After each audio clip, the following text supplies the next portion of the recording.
Okay, folks, well, let's jump in.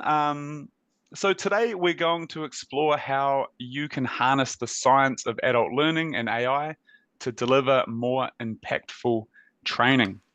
I'm Andre, Head of Marketing here at Arlo, and I get to work with passionate training providers all over the world, and I love seeing how technology is helping them do more of what they love, which is essentially delivering exceptional training. I'm excited to be joined by Jeff Makey, the CEO of cLearn, and he is the epitome of the passionate training provider and brings over 15 years experience designing and delivering training programs across industries. His work has been recognized by organizations like the USDA and the National Park Service, and is a huge advocate for using innovative tools and methods to improve training outcomes.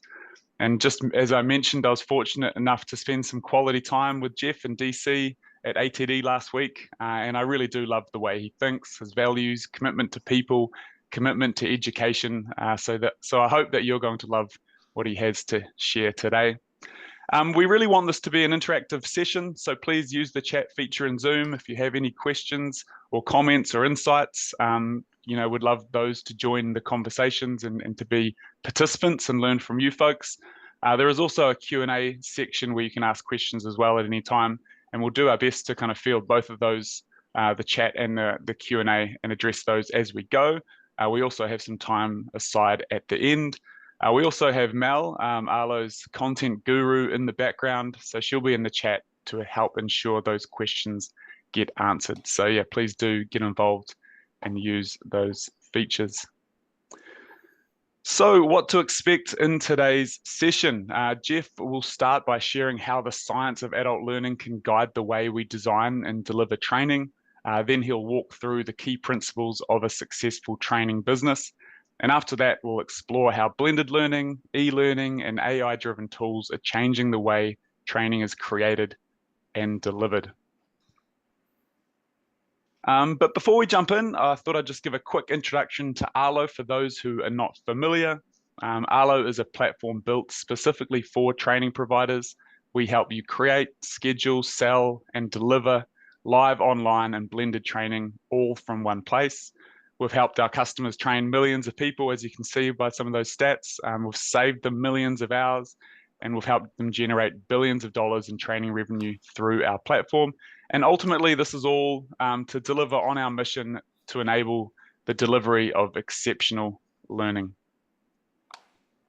So Jeff, I'll hand it over to you now to introduce cLearn and get us started with the content. Thanks, Andre. I feel more confident on a webinar. You guys, Andre is like really tall, and I'm not so tall.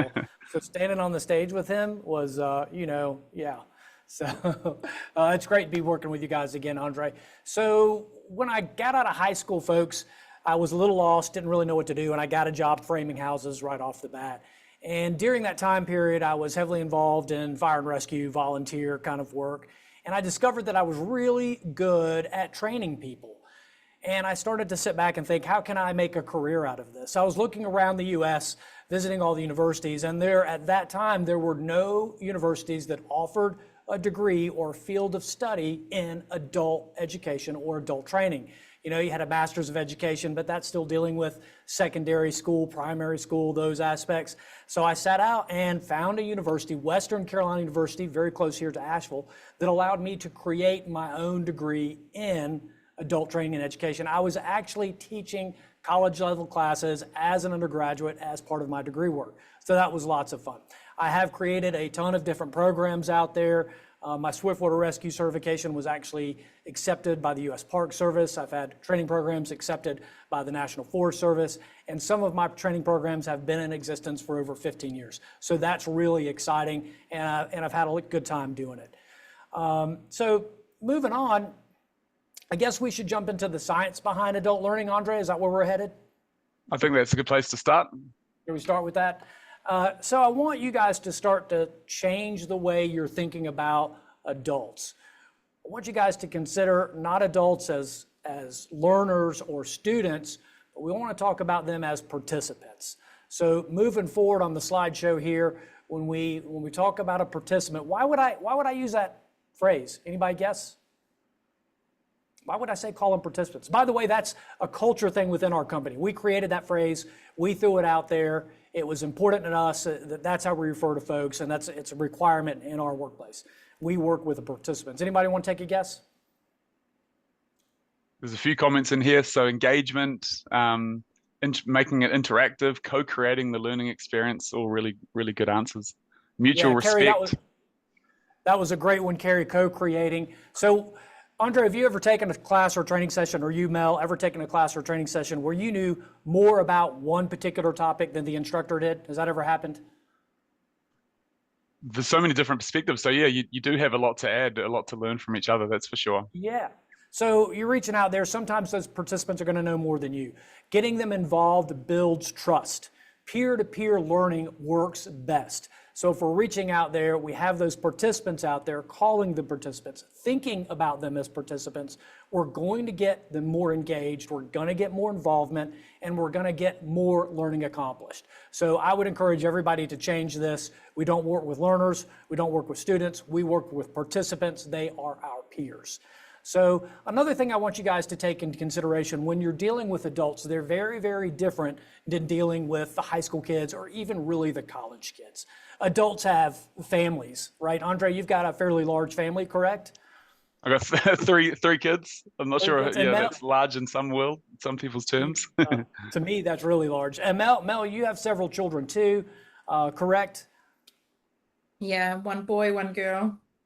Yep. So a lot of times when we're in a training session, we are thinking about our kids. We're thinking about what's for dinner. We're thinking about how do I deal with this client? What's on the job plate for tomorrow? I've got to manage these people. We're thinking about so many different things that at any given point in time, 1/3 of your audience is not listening to anything you have to say.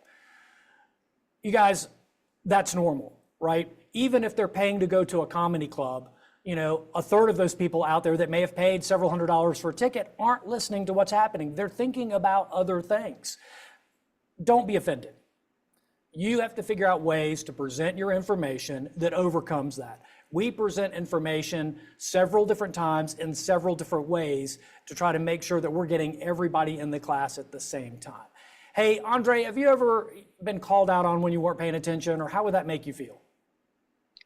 If I don't know the answer, not good, right? Embarrassed. Yeah, it wouldn't feel good. So, are you going to listen to anything I have to say after you feel embarrassed?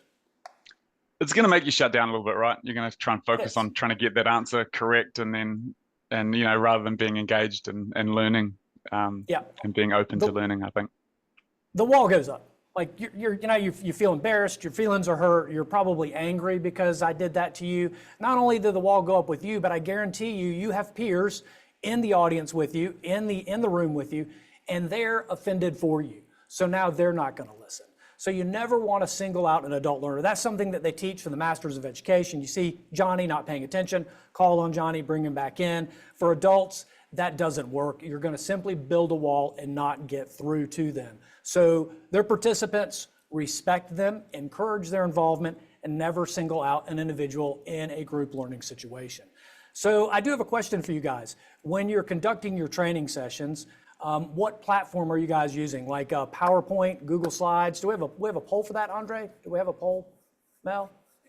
Yeah, I'll launch it now. It should show up for everybody. So you can select what you use, PowerPoint, Google Slides, Canva, or other, and I will share the results once everyone's filled it in a couple of minutes.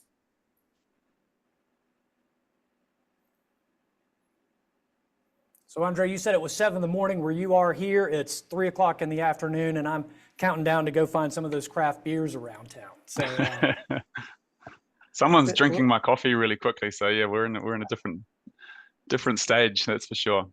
Yeah, right. I can't encourage you guys enough. Change your way you're thinking. Participants. That's the way we address folks. That's how we view them in the training session, and that really does capture that peer-to-peer. We've seen a significant difference in encouraging involvement by treating adults as participants. Absolutely. Cool. We've got a couple other AHA slides and Mentimeter. Yeah, so if you are using other tools, then please do share them in the chat. It's always interesting to know what people are using out there. But I think that's good, Mel. We could end that and share the results. Yeah, cool. I'll end it now. And I will share the results. Can everybody see those? Yep, vast majority of people using PowerPoint, Google Slides, Canva. And we Canva's had a some of the new others. one. Yep. That's what we're using today, Canva. Yeah, Jeff, it's a bit embarrassing that we're using PowerPoint or slides today. Jeff, how are you gonna navigate that? Yeah, that's a great point, Andre. PowerPoints don't teach.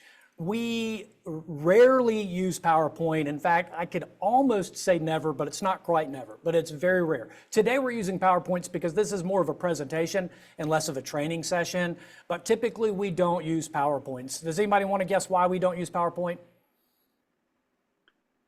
Donna has mentioned that she's stopped using slides, so I'd be interesting to hear her perspective on this as well. Yeah, I sure would. So we use handouts or workbooks, and we do that for a variety of reasons. If we give you a handout, whether it's in an email, a digital form, right, because it's a webinar, or in person, you can print something out. You have something physically to hold, and we typically include a lot of white space on a handout or a workbook.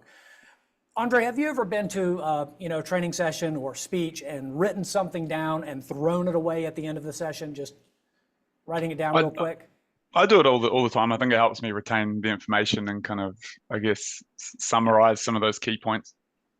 That's right. So there's something magical happens when we hear something and then we put pen to paper. It really is magic. Learning is taking place. You're reaching the participant in many different ways. They're hearing it, they're seeing it, they're doing it when they're writing it down. So we share handouts or workbooks. That way they have a copy of what we're actually talking about. And we're encouraging that engagement, once again, keeping them involved. We don't care what they write in there. We just want them to write something down. So, and it also we usually put a little bit of extra information in there that we typically don't go over in the training session, Andre. We might put, expand on a couple of topics.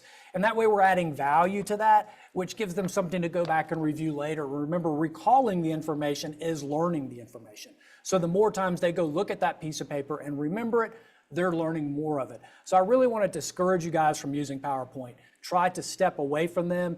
Again, in our training sessions, we don't use any PowerPoints ever. We're strictly handouts or workbooks. Questions or comments about that, folks? There's a lot of people on board with you, Jeff, around kind of death by PowerPoint, minimizing the use of PowerPoint and using demo and hands-on tasks. It's not being super interactive. So yeah, certainly a lot of support. There is one question: what if the amount of printed paper would be really massive? So there's one kind of, I guess, hesitation around that. You do have to deal with that, and it does depend on the type of training program we're doing, but we do have some programs that do require, pretty thick packets. So it does depend, is the packet part of the training program or is the packet a reference? And here's a great example to that. Is your SOPs are going to be a really big packet. Am I printing out all of my SOPs for the training session? We wouldn't do that. We would have a worksheet or a workbook that would accompany the SOPs, that they can write in, take notes in, and that would refer to things in the SOPs. But we do run into that on occasion. We do make sure everybody always has digital copies. And I don't know about you guys, but I love the digital world where I can have my digital copies on my tablet and I can write on the tablet. Does anybody else do that? I'm seeing more and more of my professional peers showing up to meetings with these types of things. So that is a way around it, encouraging folks to have those types of devices that they can write on. But it is a good point. Donna supports that as well. She says, I only have a workbook, but most is participant exercises. So yeah, so it's really catered around that instructor-led training experience, I guess, the participation. And who was that said death by PowerPoint? You're the only other person I've ever heard say that, and that's exactly what we say here, death by PowerPoint. Yeah.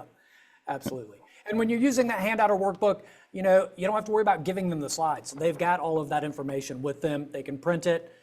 They can keep it on their device. I like the physical paper. I always have something to write on.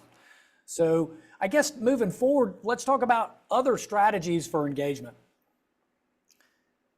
Movement makes a really big deal. We are the YouTube generation, right? We want to watch things happening. We're about fast-paced activities. So if you're in a classroom doing some presenting, walk around. I always have somebody else operate the slideshow for me, the handout, the digital media. I always have somebody else do that because I'll get distracted. Andre, I'll get distracted. I'll be like, where are we? You know, and I get confused between what's happening. That allows me to move around more though. That allows me to be more animated. Hey folks, even in a webinar, if you'll notice when I'm presenting today, look how much further back my view is than Andre's view. And I'm doing that intentionally, like I've set that on purpose so that you have a chance to see me from here to here and you can see my hands moving. I have better movement that way. We use a couple of other strategies with our webinars, we'll get in those today, but we use some other strategies. Micro participation. You don't have to worry about everybody getting in super involved. If it's an in-person classroom or if everybody's camera is on, I find a show of hands works really great. Didn't you find that really working well, Andre, at the live presentation?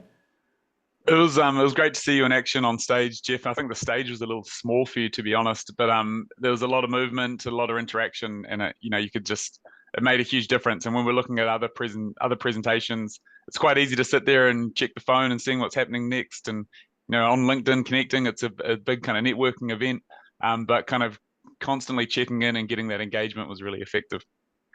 You know, what I found at the expo, Andre, was that I went to a lot of presentations and a lot of presenters were using in the in-person classroom digital polling. We had to go to the certain website and answer that. And I got to tell you, if it was my presentation in an in-person situation like that, I'm not going to use digital polling. And there's a wide variety of reasons why I wouldn't. Top on the list is you have to take a moment and not listen in class so I can log in to that polling system, whatever it is. And it does take a minute or two, get it all geared up. The other part is, this is really different. If people are moving in their seats, they are more likely to be listening. And if somebody isn't listening, like Andre, we didn't pick on him there, but if somebody isn't listening and they see everybody's hands go up, I mean, what are they going to do, right? They're like, oh, what happened? They're going to bring those people back in because they're seeing everybody else move around in the classroom as well. We do the same thing with our webinars, but people are on camera with our webinars so we can get that face-to-face interaction. And we usually share our camera really large. Like we'll share the camera view as a share screen when I'm talking so that I get really big on the picture. Yeah, some people probably don't like that, Andre, me so big on the picture. But anyway, that way you can see me moving, you can see what's happening. Ask for their opinions. They matter. We go right back to that participant and getting folks engaged and feeling like they are part of the training program and capturing that peer-to-peer learning. Questions or comments on any of that?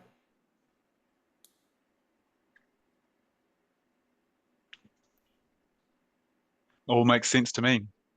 Great. And if you guys, right there, I did something that's really important to do. I paused in the middle and there was an uncomfortable silence allowing you guys the opportunity to ask questions. That's a critical part of training as well. A lot of times people get up and they start speaking and they're uncomfortable with that silence. That silence is good. The silence is golden. People need a moment to generate the correct question in their head. When you give them that silence, sometimes we can go up to 60 seconds and I don't talk at all. When you give them that silence, they're more likely to ask questions because they're thinking through their thought process. Silence is golden and a great learning opportunity. So as we talk more about learning in general, how many folks are using the measurable objectives? Everybody use those? Just throw out there in the chat window, measurable objectives, yes or no? I see lots of yeses coming up. That's great news. Excellent. So measurable objectives are a critical piece. We usually reverse engineer our content. So we look, what do we need the people to learn? What skills do we need them to have when they walk away? And so that's what we put down. We create the measurable objectives first with the Bloom action verbs. Everybody familiar with the Bloom's action verbs? So this dictates their level of what they should be able to do when they come back to us, right? Can they analyze it? Do they need to describe it? Do they need to evaluate it? So we have all these different learning categories to fit them in. How much do I need them to know? How familiar do they need to be with the material. We typically say in an hour and a half to 2 hour training session, 3 to 5 objectives. Don't get carried away with the objectives. The objectives should be really broad. That's where your test questions would come from. Each objective, I may be able to get 5 to 10 test questions out of. I saw a lot of learning objectives, Andre, at the expo. They were everywhere.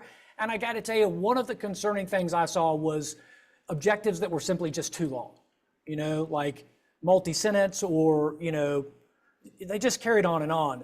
Get these objectives really short and really simple. That is going to guide your training. That's how you're going to create that timed outline. So moving forward, timed outline, critical piece, right? Is everybody doing timed outlines? Do you see me raising my hand waiting I can't see anybody, Andre, but I'm still like doing that participation. Yeah, great.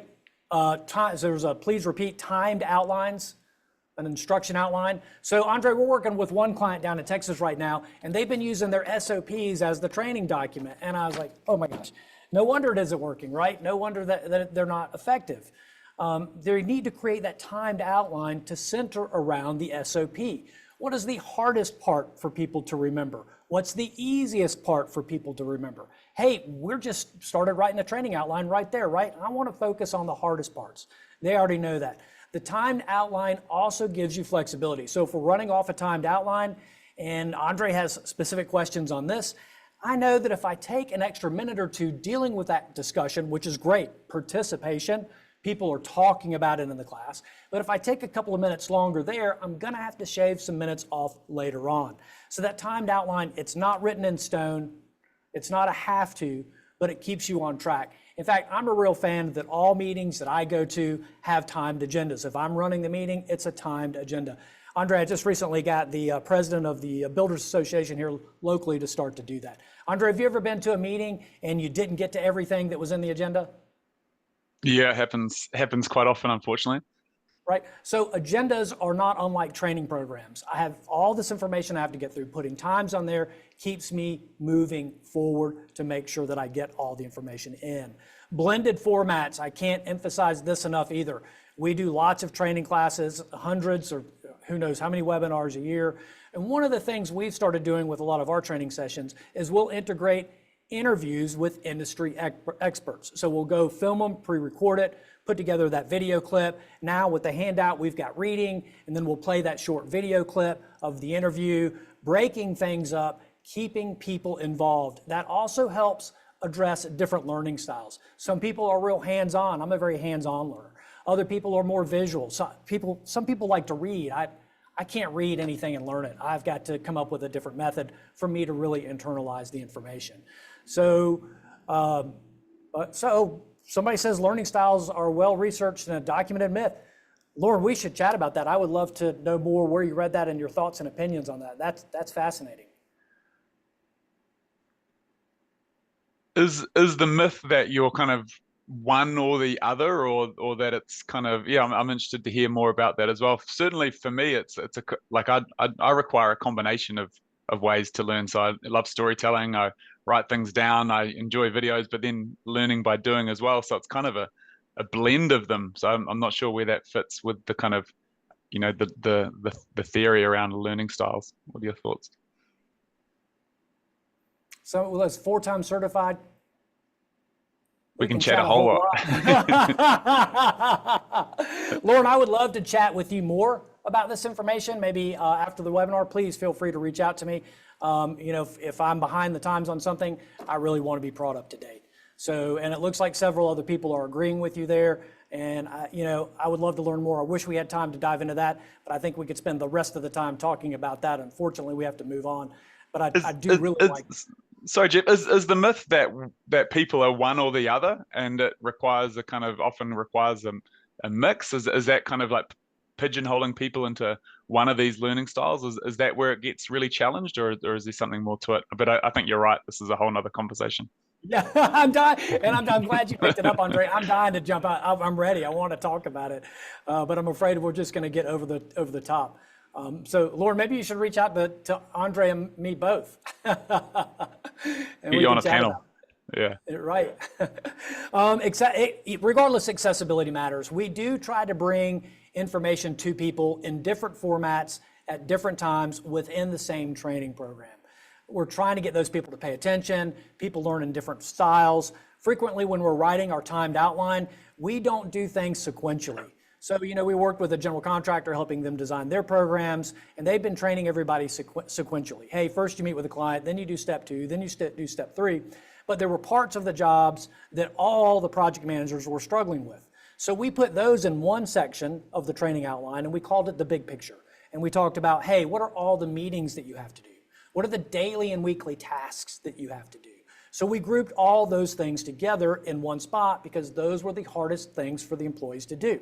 And then we did go sequentially. So we put that information again, hey, you've got this meeting at this time and it fits in this part of the process. Hey, you've got this task at this time and it fits into this process. So, Lauren, we actually created that thinking that we were, dealing with different learning styles, but maybe it's another word for that, perhaps. Anyway, I'm dying to learn, and I see that linked in there, Lauren, so we'll definitely connect. Any other thoughts, folks? And that's brilliant. This is the exact type of participation that we were hoping to get. Giving you that awkward silence, and I've just ruined it. Moving on, Jeff. Moving on.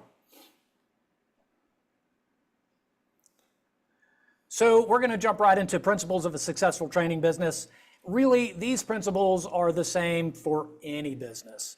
So let's dive into that. Most of you are probably familiar with this. Some this may be kind of new, and I definitely have a different take on it from a lot of the coaching aspects or training aspects are out there. Regardless, everything starts with vision. Vision can only come from the top management team, the founder. So I had a vision to create new, innovative type training programs when I created cLearn. We specifically cater to the construction industry. That's where we niche. So I had this vision. So I literally started this company by myself 6 years ago, sitting in my basement office, and I start doing the work. I'm executing the work. Well, then I discovered that I can't manage all these registrations. I can't send out all these bulk emails. Andre, did you know if they send out too many emails from your email account, your server will shut you down as spamming? I do know that as a marketing Right? person. Yeah. And so I'm trying to do registration emails and my email is being shut down by the server because we're spamming. So I have to go out and find systems to take the place of that. Arlo really fit, automating those emails for me, automating the certifications, the follow-ups, all that happened. All right, so now I'm growing and I just saved, daggone 35, 40 hours worth of work getting a CRM, getting Arlo to do this work for me, and I have the chance to grow my business. I went up from that 10,000 foot level to that 30,000 foot level running a business. Well, it's too busy. I have to hire people. So I reach out, hire folks, bring them on board, and now that I've hired people, I have to develop systems because previously it was just me. So all of a sudden I've hired Chloe, I've hired Marty, I've hired Adam, and they're like, how do we do this? And I don't know, I've just been doing it. So getting them to help me develop the systems gives them ownership, takes some of the work off of me, and then we have an adaptable system that those people have bought into. And no matter how big your business is, when you have the opportunity to bring in your staff, your team to help develop those systems, you're really going to get them bought into the program because they have say on how their jobs are completed. So as we build this, the entire time we're focusing on growth. How can we get that business to growth? And we're focusing on how we can adapt. And I've got a real-time situation with you guys that's happening to us right now. So we do continuing education. It was always intended to be a marketing branch for us. That's how we go out and reach new clients. In North Carolina and Florida, where we're licensed, if you are a general contractor, one person had to take the test and they're required to get CE. We thought, what a great opportunity to get in front of the C-suite folks, because typically these guys are upper management or owners. So we rolled out there, started getting these folks, and it's working, like we're getting them in. And our consulting and certification side is really growing. All of a sudden, there's pending legislation just this year that wants to cut the CE requirement in half. We do 8 hours right now. They want to cut it down to 3 to 4 hours. Well, it's not going to make us go out of business. We're adapting. We always knew that we wanted to be, the consulting and certification company, which is working. But hey, Andre, that's a pretty big hit. Half of our CE sales lost in 1 year. That's going to be a financial hit. So right now in real time, folks, I did literally reach out to Arlo and I said, you guys, this is a real story. I'm not even making this up. Like, reached out to Arlo and I said, you guys, I need to make it look like I have multiple course catalogs on my website. How do I develop this so we can do training, design, certifications, we can do customized training, and then we can do our CE, but I need every single one of these to look, sort, and register as if it's its own course catalog. Arlo has done that for me. It looks like they're completely different catalogs. It's all branded to my website. And so I am adapting with the help of Arlo. It's been really impressive. And that's allowing us to stay nimble. Really, the automation has been one of the big tickets here for me. I was doing Zoom webinars. With the continuing education, there is a lot of legal hoop-de-doo. We have to track things. We have to report hours a certain way. We have to track their license numbers a certain way. Arlo is tracking all of those legal requirements for us. And when the class is over, I can simply download the roster from Arlo in any format that I choose. I feel like an infomercial here, Andre, but this is really true. Like, this is really what we do. In fact, it works so successfully now that I personally don't even go into Arlo anymore. I have a team member and she's in charge of that. She downloads all that information. It's customizable, and she can just about take that exact document and upload it into the Florida licensing board and the North Carolina licensing board, streamlining that workload even more. It has really made a big difference for us.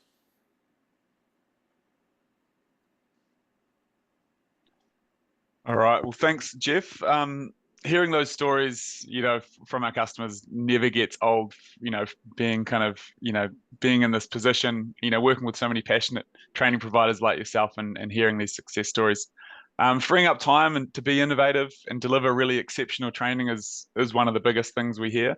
Arlo does do a lot, so I think it is always good to talk about, beyond saving time. It's important to also highlight how Arlo improves the customer experience. Things like a modern website, smooth registration process, instant communications, you're talking about the emails, they all play a role in improving sales and providing an excellent end-to-end experience. We've got some examples here, Jeff. Is there anything else you'd like to add in terms of some kind of specific benefits you've had? Yeah, so again, in real time, what we're doing right now, we're launching a couple of new certifications that are being launched this summer, and we want to bring blended learning into that. So I'm looking at other educational design certifications that are on the market out there. And some of these classes, Andre, are like 20, 21 hours. As a working professional, do you really have that much time to put into it? So what we're moving forward with is we will have prerequisite homework that folks have to do before they can come in. And we're going to use the blended AI-driven learning through the Arlo platform to have that homework accomplished. So when they come to class, they'll already be prepared to start moving forward. And we will also have assignments that they can do at self-paced in between the learning sessions. So as we move through this, we're going to reduce the time commitment because folks will be able to do some portions of it at home, but we are going to primarily focus on instructor-led training. I think that is the best. People-to-people is the best training, whether it's a webinar or whether it's in person. People-to-people works better than anything else. So that's a real thing we're moving forward with right now, Andre. Yeah, I'm in the space, so that's why it's so good to get to things like ATD. There's just so much movement constantly, and it's kind of feeds into that adaptation kind of piece for your business. Moving on, so now we're going to kind of take a look more closely at e-learning and blended learning, and how tools like AI-powered course authoring can help you build and deliver engaging content as part of a modern training experience. I would like to add that at Arlo, we've always believed in the power of facilitators, so instructor-led training. Like you said, Jeff, PowerPoints don't teach, people do. So when we look at AI and technology, our view is that these tools can and should enhance instructor-led training.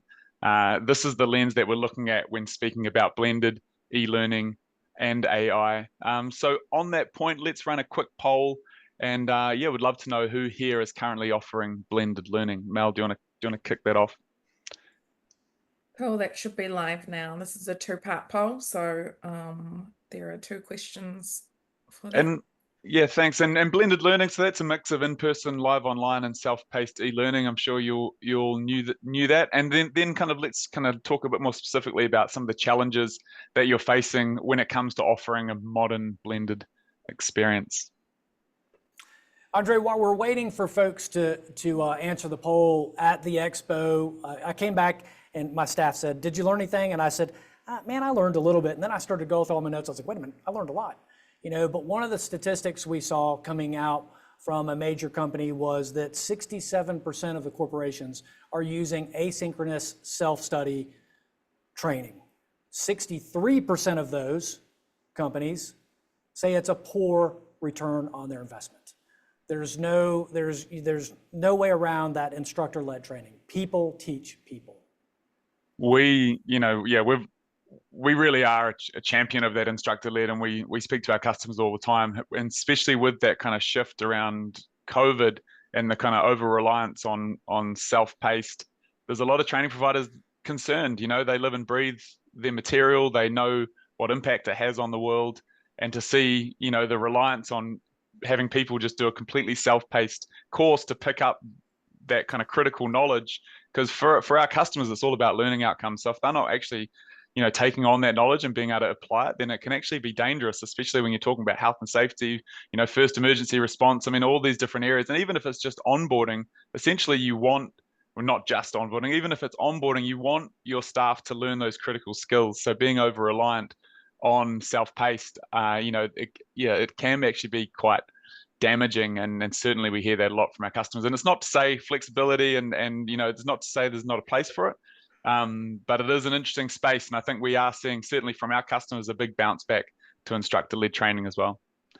That's why I really like this blended feature that we're rolling out with, Andre. I'm really excited about it. So yeah, we've got the results here. So 64% are currently offering blended learning, which is pretty awesome. We're kind of, based on our customers through polls and talking to them, roughly 50% of our customers are offering blended. So that's really cool to see. And then in terms of what's the single biggest challenge, it's mostly around the time it takes to create engaging or up-to-date e-learning content. And then, pretty even split around disconnected systems using multiple tools for it. And also, the ability to deliver that kind of e-learning module at the right time as part of a kind of a modern end-to-end experience for your customers. So thanks so much for the insights. We'll stop sharing that. Cool. So yeah, moving on to the next slide. So as mentioned, around 50% of our customers are offering blended learning, and through the kind of research that we've done, we've heard these following challenges, which we just kind of put up in that poll. First, it is around creating quality, engaging content. It takes time. It's not easy to keep your e-learning fresh and relevant. I think, if you've got a certain course with, for a certain industry or a certain company, you'd love the ability to kind of keep those examples super relevant or update it with the latest information that you have, and that does take time. Second, even if you've got that great content, getting the right mix to learners at the right moment can be tricky. And third, juggling different systems for content, scheduling, and communication creates friction, both for your team, but more importantly, for your learners. Jeff, you kind of mentioned designing these new certifications and these courses, and you're looking at quite a kind of innovative blended learning experience. What's holding you back, do you think, of kind of executing, what you have in mind? I guess you've got this ideal learner experience. Are these challenges resonate? What's kind of holding you back there, or what do you see, being a challenge for you to actually deliver on that? So delivering that is like, how quickly can we get those exercises built with the e-learning, the blended, the self-paced side of it. And I gotta say, Andre, we've played around with it a little bit. We're still trying to learn it. But I was really impressed with our ability. So I'm going off script here, Andre, but I'm just gonna do it. So we upload, I was like, how does this really work? What is this about? So I just took one of our timed outlines and threw it in there, and it made a whole slideshow based on my instructor outline. I'm not gonna say it finished the work, but it gave me a huge jump on time. So we're really looking forward to being able to build that out and saving those man hours. Haven't launched it yet, but it was really pretty impressive. And it's funny because I know that you actually love spending time on the learning design and creating great content. So maybe there's a challenge in that. I guess it's just getting you to that point more quickly to add that polish and add that attention to detail, because I think even these AI tools aren't designed to create the content for you. You guys have the IP. You have all this great content to repurpose, but it's about presenting it in different ways, engaging ways, making it really accessible and getting it in front of the learner at the right time. So just helping streamline that process. And so I guess that moves us on to, you know, what I'm going to kind of dive into around addressing some of these key challenges. We have just launched, as mentioned, AI-powered e-learning authoring and delivery. Super excited to get that to our customers. It's only been out for a couple of weeks, so it's early days, and we're really excited to see how different training providers use this in different ways. And really, it is flexible, empowering training providers to do some really cool things. So, and address these really specific challenges. So let's jump into the first challenge. So yeah, this is around the AI-powered content authoring tool to speed things up. As we mentioned, you can start with what you already have, like a PowerPoint or a course outline. You can simply drag and drop that in, or you can write a prompt, and obviously the more detailed prompt, the better. And the tool builds a draft for you in real time. From there, it's really easy to refine. I think this is a very important step, you know, when using AI. We've got drag and drop editors, templates, image libraries, so it pulls from kind of you know, public image libraries, and also creating AI images to support that e-learning content, and even AI assisted suggestions. So when you're looking at specific paragraphs or bullet points, you can kind of ask AI to help you kind of refine those as well. Lots of flexibilities in terms of the outputs or the types of modules that you're creating: flashcards, checklists, slideshows, quizzes, pre-readings. You can load videos in there, micro learning. So the list really does go on. And as you kind of create all these different assets, you're going to be building a library of professional, interactive, and reusable e-learning content. So within Arlo, you've got this library of content. And as you update that library, it's going to be updated in real time for your learners, and you can kind of reuse them and schedule them as you go. I have made a quick 1-minute video to show you just how fast and easy it is to turn existing content into professional and engaging e-learning. So this is an example where we're just dragging and dropping a document to a course. You can see the AI kind of take that in, gives you a few prompts in terms of the length and who the audience is. We've actually just updated this workflow as well to give you even more options around customizing the content. And then it's got these templates and styles that you can use. Obviously, this is all very easily editable once you get in there. So yeah, in real time, you can kind of see this spit it out to these different screens. There's all these different types, you know, image and text, slideshows. And we can kind of skip through those. And then obviously a lot of different content types. So you've got the accordion, you've got the quiz. It's you know, really flexible, really powerful, and just we're excited to work with folks like you, Jeff, to go on that journey with you and see how you leverage these tools. And then the next piece is really our bread and butter. So I'll just skip forward on that. So once your content's ready, Arlo makes it easy to schedule, sell, and deliver. Simply add e-learning to your course templates. So some of you will be familiar with the course templates and creating the courses within Arlo. Now it's as easy as adding that to the course, and that will publish to the website in real time. You can mix and match formats, so you can add e-learning into live sessions or run multi-session programs, or even deliver a fully online course as well. And again, that is published to your website, and you can kind of take payments and registrations for that. It's flexible, designed to help training providers create modern blended courses that scale with your business and meet the learners where they are. And then behind the scenes, Arlo handles the logistics, so the registrations, payments, emails, reminders, and even tracks learner engagement along the way. So if you look at your list of registrations, you can see who's opened the content, who's completed it. Maybe you need to give them a little nudge. So yeah, all in one place for you to schedule and manage and oversee those blended learning experiences. And then of course, it has to all feel great for the learner. So with Arlo, participants get one-click access. So as you add those to the course templates as part of those automated comms, it's going to give a link to their learner portal. No multiple logins. You know, often what we hear from our customers is that they're building this e-learning content in another tool, and they're having to give access to their participants. I use learners too much, Jeff, so I'm going to try and join that train as well.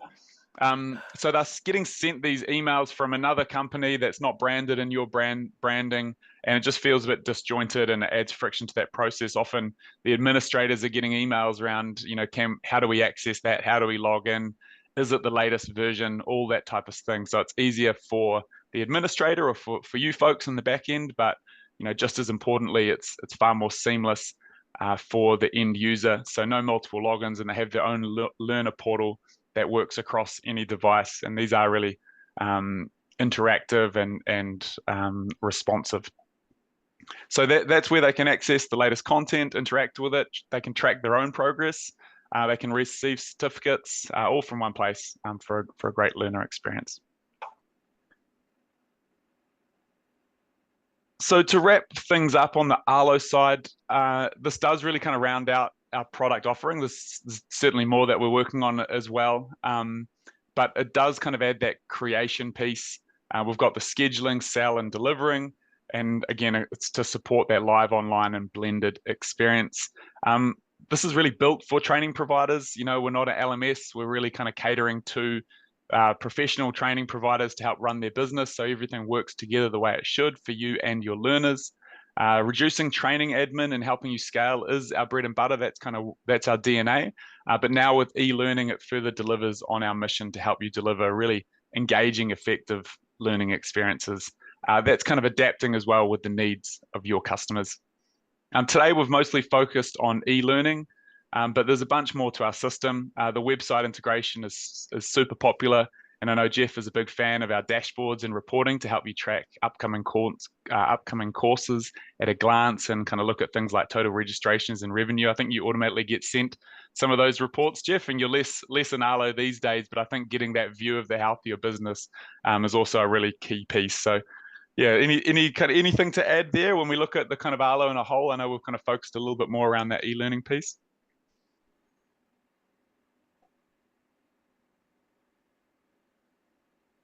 I'm excited to start working with it more. I've been really excited with some participation we've had from folks. Lauren and who was the other? I can't keep up with the chat window very good. There was a couple of other folks bringing out that information. To me, that makes me feel really good that we have people that are comfortable enough to share the information, even when it contradicts what I'm saying. I think that's a critical piece of being a good trainer, being a good adult facilitator. One of the things that we examine and explore, who should be training in your company. So many companies are using the managers as the primary trainers. And that just really isn't the best fit. The managers are busy, they're doing their own thing. Frequently, they're not super familiar with all the systems. I know that I couldn't train Marty's replacement to be an Arlo. Like Marty would have to do that. I simply am not in it enough.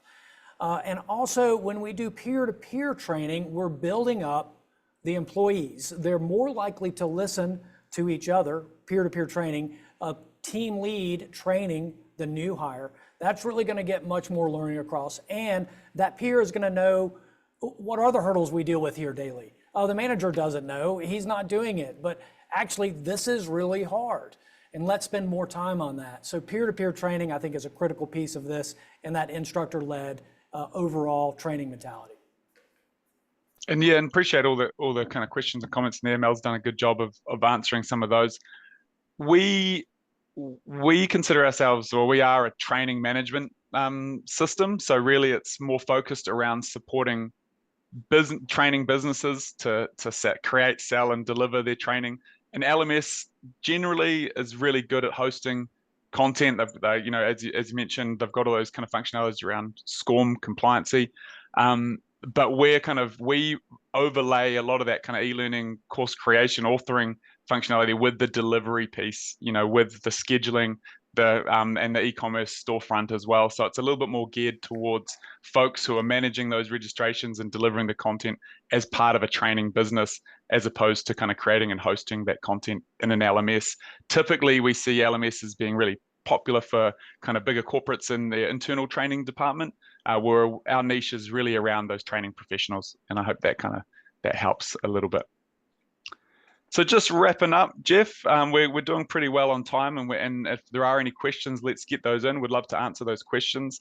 We've got about 5 or so minutes, but in terms of next steps, we'd love to give you a demo of the e-learning. I kind of showed you the course creation piece really briefly, but it does fold into our broader product suite and how to deliver that as well. So we'd love to jump on a 15-minute demo and we can kind of take you through the platform.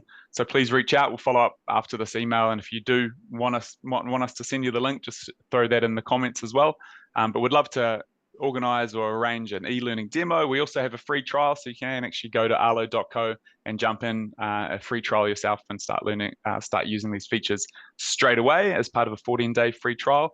And Jeff, how can they connect with you? And I know you work with kind of train the trainers and do some consultancy work yourself. Do you want to kind of touch on some of the things that you're doing with trainers as well? Just quickly, Yeah, I will absolutely. drop the LinkedIn links into the chat now to connect with both Jeff and Andre on LinkedIn. So please do go over to LinkedIn and connect with them there. Cool. Sorry, Jeff, carry on.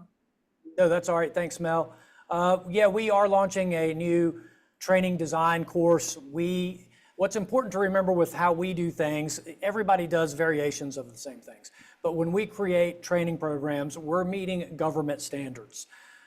That is its own style and format within itself. It gives them more legitimacy. It allows us to create those certifications. So when we do our, how to design a training program, we teach you those expectations from the federal government to the state governments. What's that structure? What are they looking for? What's the detail? How do we really refine those learning objectives? That's what we're really good at. That's what I specialize in, getting those certifications and getting those systems down, the training programs down that meet government regulation and meet government expectations. Thanks, We're Jeff. happy to help.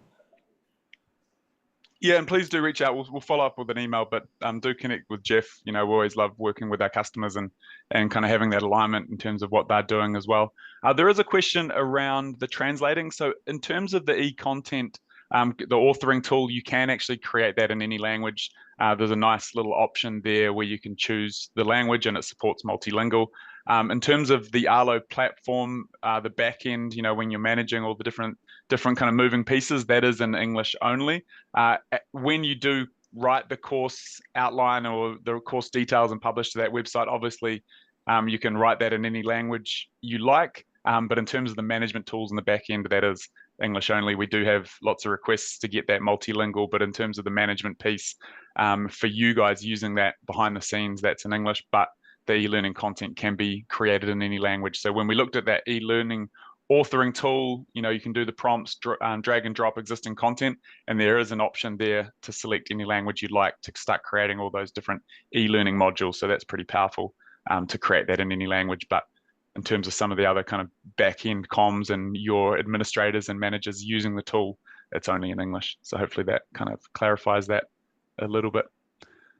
Any other questions? We've got a couple of minutes, so anything you'd like to touch on in terms of the science of adult learning, the principles, or anything else about Arlo, and we can kind of answer that now. Obviously, we're always available for a chat. We'd love to connect via LinkedIn, and we'll follow up via email. So we'll kind of love to organize a demo or to take things further. So there's always more opportunities after this webinar, obviously, but yeah, we'll give it one more minute to see if there's any other questions. What about alt text for infographics or diagram? Is this an option? I might have to check with the tech team around that. Obviously, we have kind of inbuilt or out of the box website tools that have all those best practices in terms of accessibility, alt text, and different options there. We've actually launched a whole new kind of website template that adheres to the latest accessibility requirements. Obviously, there's some big law changes around that, so we're all completely compliant for training providers on the front end, on the website side. I'll have to check with that e-learning content. I think that's a really good question. Thanks, Zenali.